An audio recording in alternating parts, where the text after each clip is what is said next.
ইয়াউমা তাবিয়াদ্দু বুজুহুম ওয়া তাসওয়াদ্দু বুজুহ ফাআম্মাল্লাযীনা সুওয়াদ্দাত বুজুহুম আকাফারতুম বা'দা ঈমানিকুম ফাযূকুল আযাবা বিমা কুনতুম তাকফুরুন। আল্লাহ বলতেছেন আখিরাতে কিছু মানুষের চেহারা উজ্জ্বল হয়ে যাবে, কিছু মানুষের চেহারা অন্ধকার হয়ে যাবে। কিছু মানুষ ডান হাতে আমলনামা পেয়ে হাসতে থাকবে, আনন্দে থাকবে, আর কিছু মানুষের চেহারা অন্ধকার হয়ে যাবে। ফাআম্মাল্লাযীনা সুওয়াদ্দাত ওয়াজুহুম আকাফারতুম বা'দা ঈমানিকুম, যাদের মুখটা অন্ধকার হয়ে যাবে তাদেরকে বলা হবে তোমরা ঈমান এনেছিলে, ঈমান আনার পরে কি তোমরা কাফের হয়ে গিয়েছিলে? তোমরা তো ঈমানদার ছিলে, ঈমান আনার পরে কি তোমরা কাফের হয়ে গিয়েছিলে? তা না হলে আমলনামা বাম হাতে কেন, চেহারা অন্ধকার কেন? ফাযূকুল আযাবা বিমা কুনতুম তাকফুরুন। দুনিয়ার বুকে যেমন আল্লাহর নির্দেশ অস্বীকার করেছিলে, সেই অন্যায়ের কারণে আজকে তোমরা জাহান্নামের আযাব ভোগ করো। وأما الذين ابيضت وجوههم ففي رحمة الله هم فيها خالدون। আর ওই দিন যাদের চেহারা উজ্জ্বল হবে, যারা হাস্য উজ্জ্বল থাকবে, ফাফি রহমাতিল্লাহ, তারা আল্লাহর রহমতের ভিতরে ডুব দেবে। সুবহানাল্লাহ। হুম ফিহা খালিদুন, কোনোদিন তারা আল্লাহর দয়া থেকে বের হবে না। সুবহানাল্লাহ, সুবহানাল্লাহ। তিলকা আয়াতুল্লাহি নাতলুহা আলাইকা বিল হক। আল্লাহ বলতেছেন এইটা হলো আমার আয়াত, যেটা সত্য সহকারে আপনাকে তেলাওয়াত করে শোনানো হচ্ছে। ওমাল্লাহু ইউরিদু যুলমান লিল আলামিন। এই আয়াত আল্লাহ আগের থেকে তোমাদেরকে জানাই দিচ্ছেন এই কারণে যে আল্লাহ রব্বুল আলামিন আখিরাতে তোমাদের উপরে জুলুম করতে চান না, আল্লাহ তোমাদেরকে শাস্তি দিতে চান না, এই জন্য আগের থেকে সব জানাই দিচ্ছেন। ওয়ালিল্লাহি মা ফিস সামাওয়াতি ওয়া মা ফিল আরদ ওয়া ইলাল্লাহি তুরজাউল উমুর। আসমান এবং জমিনের ভিতরে যা কিছু আছে সব কিছুর মালিককে। ওয়া ইলাল্লাহি তুরজাউল উমুর, আর তোমরা সকলে আল্লাহর কাছেই ফিরে যাবে, আল্লাহর কাছেই ফিরে যাবে। কুনতুম খায়রা উম্মাতিন উখরিজাত লিন-নাসি তা'মুরুনা বিল মা'রুফি ওয়া তানহাউনা আনিল মুনকারি ওয়া তু'মিনুনা বিল্লাহ। আল্লাহ বলতেছেন কুনতুম খায়রা উম্মাহ, তোমরা হলে সর্বোত্তম উম্মত, সর্বোত্তম উম্মত, সর্বোত্তম জাতি।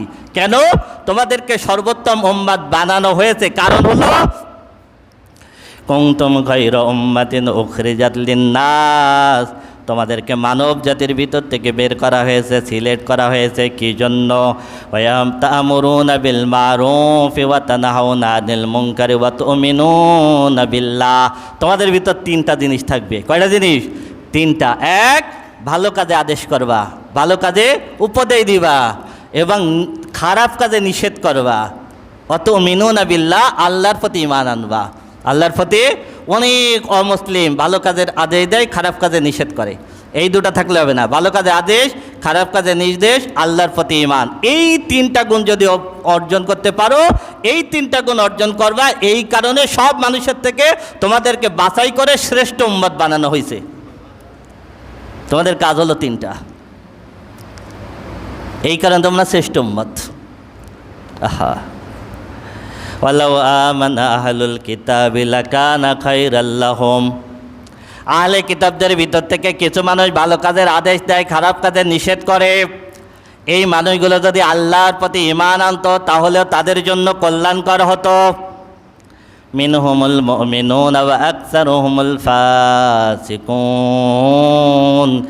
তাদের ভিতর থেকে কিছু মানুষ ঈমান এনেছিল, তারা ঈমানদার হয়ে গেছে, কিন্তু তাদের অধিকাংশ ছিল কাফের।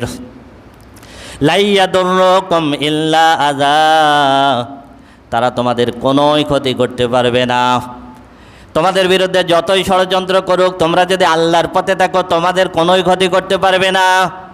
আর একনিষ্ঠভাবে যদি আল্লাহর রজ্জু আঁকড়ে ধরতে পারো, আল্লাহর পথে যদি সঠিকভাবে থাকতে পারো, ওয়াইয়ুকাতিলুকুম ইউআল্লুকুমুল আদবার। প্রকৃত ঈমান নিয়ে যদি যুদ্ধের ময়দানে তাদের মুখোমুখি হও তাহলে জেনে রাখো তোমাদের সামনে থেকে তারা পালায় যাবে। আহা, ওহুম লা সুম্মা লা ইউনসারুন, তাদের কোনো সাহায্যকারী থাকবে না।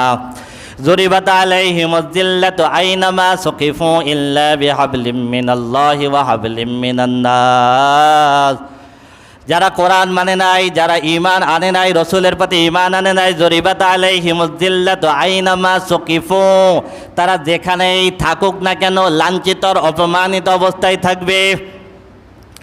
ইল্লা বিহাবলিম মিনাল্লাহি ওয়া হাবলিম মিনান নাস, যদি দুনিয়ায় শান্তিতে তাদের থাকা লাগে দুইটা কাজের একটা কাজ করা লাগবে, হয় আল্লাহর আশ্রয় আসা লাগবে, আল্লাহর আশ্রয় মানে হলো ঈমান আনা লাগবে, অথবা মানুষের আশ্রয় আসা লাগবে, তার মানে হলো ইসলামী রাষ্ট্রের অধীনে জিজিয়া কর দিয়ে তাদের থাকা লাগবে। এইটা যদি না থাকে, ঈমান না আনার আগ পর্যন্ত তারা পৃথিবীতে যেখানেই থাকুক লাঞ্ছিত অপমানিত অবস্থায় থাকবে। ওয়াবাউ বিগাদাবিম মিনাল্লাহ, তাদের উপরে আল্লাহর ক্রোধ, আল্লাহর রাগ। ওয়াজরিবাত আলাইহিমুল মাসকানা, আল্লাহ তাদের উপরে দারিদ্রতা চাপিয়ে দিয়েছেন। যালিকা বিআন্নাহুম কানু ইয়াকফুরুনা বিআয়াতিল্লাহি ওয়া ইয়াকতুলুনান নাবিয়্যিনা বিগাইরি হক, যালিকা বিমা আসাউ ওয়া কানু ইয়াতাদুন। তাদের এই দশা এই কারণে যে তারা আল্লাহর আয়াতকে অস্বীকার করত, তারা অসংখ্য রসুলকে তারা হত্যা করেছে এবং তারা আল্লাহর দিন থেকে তারা সীমা লঙ্ঘন করেছে। এরপর আল্লাহ বলতেছেন লাইসু সাওয়া, তবে তাদের মধ্যে সবাই খারাপ না, বরং আহলে কিতাবদের ভিতর থেকে যারা ঈমান এনেছিল, মিন আহলিল কিতাব উম্মাতুন কায়িমাতুন ইয়াতলুনা আয়াতিল্লাহি আনাল লাইলি ওয়া হুম ইয়াসজুদুন। আহলে কিতাবদের ভিতর থেকে কিছু মানুষ যারা ঈমান এনেছিল তারা রাতের বেলায় দাঁড়িয়ে দাঁড়িয়ে আল্লাহর আয়াত তেলাওয়াত করত, না আল্লাহ সারা রাত জেগে থাকতো। ওহুম ইয়াসজুদুন, সিজদার ভিতরে রাত কাটাই দিত।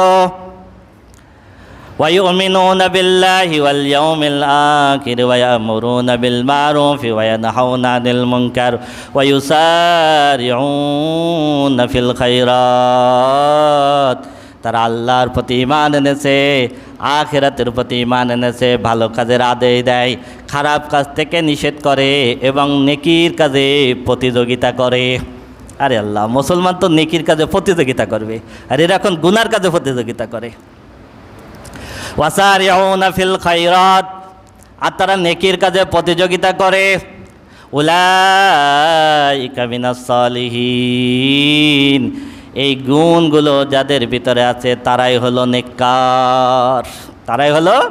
ওমা ইয়াফআলু মিন খাইরিন ফালাই ইউকফারু আল্লাহু আলিমুম বিল মুত্তাকিন। আর তারা যত ভালো কাজ করে তাদের কোনো ভালো কাজকে বৃথা যেতে দেওয়া হবে না। মুত্তাকিদের ব্যাপারে আল্লাহ সব থেকে ভালো জানেন। সুবহানাল্লাহ, আল্লাহ সব থেকে ভালো জানেন।